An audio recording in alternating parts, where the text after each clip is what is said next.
All about success, making our money, and living the lives that we want to live, and the various different ways we want to live it.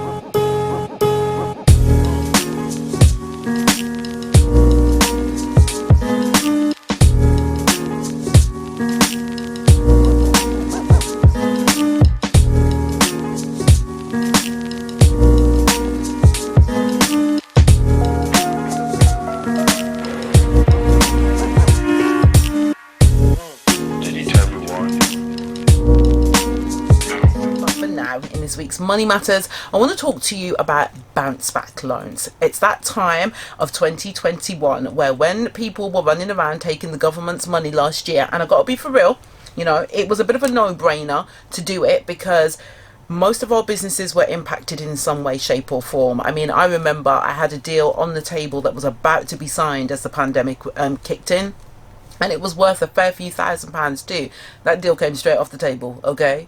And just mainly because with the lockdown, we couldn't do what it was that we had intended to do. And it's never really come back on the table, in all honesty. It may do one day, but that time hasn't come yet. So, it was a bit of a no-brainer to go out there and borrow the government's money. And the bounce back loan was offering up to £50,000, or I believe 25% of somebody's turnover / profit for their organisation.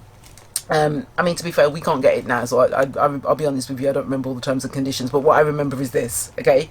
2.5% interest. Now, for a loan that you didn't even have to pass a credit check on, like I say, no brainer. And while some people were a little bit naughty and took out loans that they probably didn't need and used them for things that they probably shouldn't have, the majority of people, particularly the self-employed people who fell through the cracks of the support being offered by the government, very much needed that help and support, very much needed that cash flow, and very much needed that money.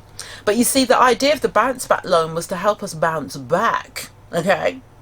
But what happens when we get a year down the road and it's time for us to start paying these loans back and we haven't bounced anywhere, okay, apart from between brokenness, appreciation, and trying to get our businesses back on track. So this morning, what I wanted to really talk to you about is, what do you do if you find that you cannot repay your bounce back loan? Are there things you need to know about? Are there terms and conditions? Can you just act like it didn't really happen and see if anybody comes and knocks your door? What is the approach that we need to take if it's going to still be a struggle? Okay, now realistically, obviously, to support us through the COVID-19 pandemic, the government, as I say, made loans of up to £50,000 available for all companies through the bounce back loan scheme. Okay, bounce back loans came with a raft of appealing features, including a fixed low rate of interest, which is government backed, by the way, as a security to the bank, which meant no personal guarantees were required and no requirement to make repayments for the first 12 months were needed.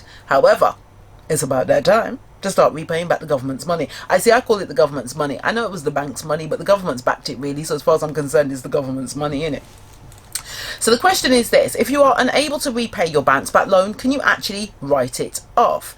Now, although bounce back loans are provided with full security from the government, it remains the company's responsibility for repaying the amount borrowed. Okay, the government security will only kick in should the company be put in a position where they are unable to pay the loan. And so the government's basically said to the bank, go for your money, okay, from the people them who borrowed your money.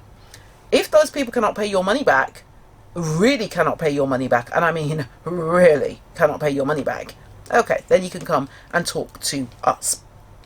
So that means that if you are unable to pay it back legit, okay, the government has foreseen that this is going to be the case in many instances, and they have introduced a pay as you grow scheme to try and combat some of these challenges, because the government don't really want to pay back the money. That's a little bit like your parents going, that when your parents say to people, listen, do that for my child, and don't worry, if it all goes wrong, I'm here.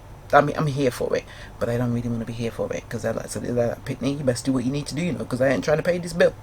It's a little bit like that.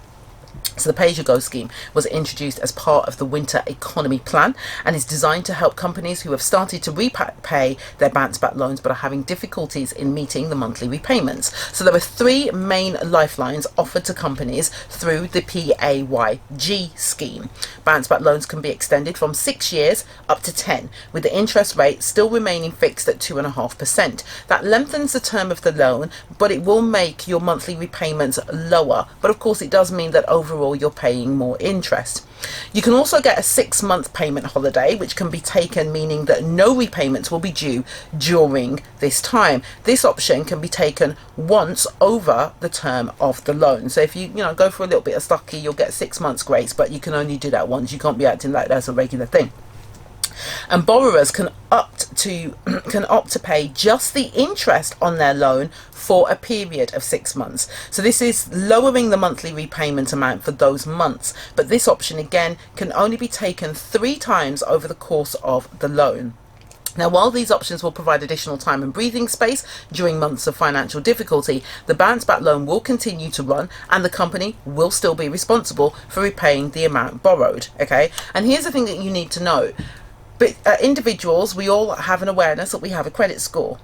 Your business does too, honey. So you start going down this road and it could impact your business's credit score. So you do need to be mindful of that if you know that you got big plans for the business. Because, sometimes people use these arrangements in order to be savvy with cash flow. And there's nothing wrong with that, but you do have to think it through and have clarity about the benefits, the pros, the cons, that sort of thing. So you understand exactly what's going down. So if your company's debt problems have escalated to such an extent that you just think, no, we're insolvent, we can't handle nothing, okay, then the company would go into liquidation, in which case it would be classed as insolvent. And that's basically when its liabilities or debts outweigh the assets, i.e. how much you owe outweighs how much you have the possibility of bringing in. And when the company is unable to meet its outgoings, that's when it will fall into liquidation or administration, depending on the nature of the organisation. As part of the liquidation process, all assets of the company will be identified and sold, with the proceeds going towards repaying creditors as much as possible, and that will be set against a hierarchy. Okay, so basically HMRC and the government people then first, and then everybody else after. And staff and employees and directors last. Okay, just saying. I don't know, like the dude down the street who lent you a couple £100 last. Anyway, any debt which remains after this process, unless secured by personal guarantee, will be written off. So the bounce back loans which were secured by the government, directors did not have to give a personal guarantee, and this means that in the event of the company being unable to repay the loan due to insolvency, the responsibility for repaying the bank falls back to the government rather than the director.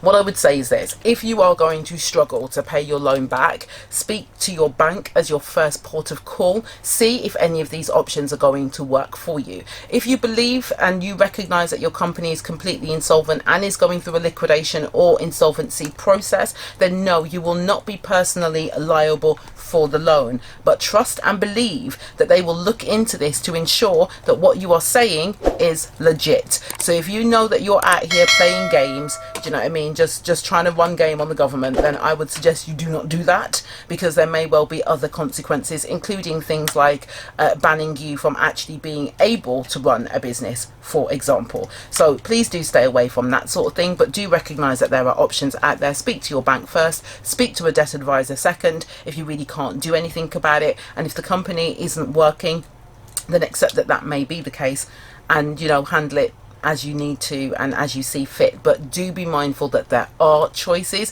You don't just have to start paying back or breaking your neck to pay back this loan if it's really going to put you in difficulties.